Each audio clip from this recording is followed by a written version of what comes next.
A blizzard is howling at the mountain lodge. Mid-lockdown. A priceless golden artifact is stolen from the display case. The glass is shattered, but the snow outside holds a bizarre clue. Suspect 1. The security guard.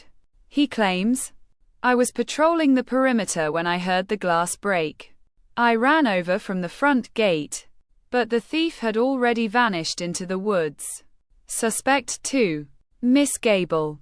The guest. She insists, "I haven't left the fireplace all night. This cold is brutal." Suspect 3. Thomas the groundskeeper. He grunts, "I was out back shoveling the walkways.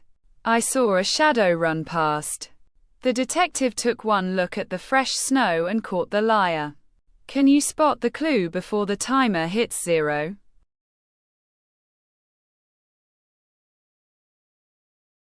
Time's up. The thief was the security guard.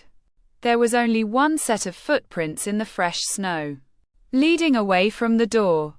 If a thief came from outside, there would be 2 sets. One coming, one going. The guard broke the glass from inside and walked out. Case closed.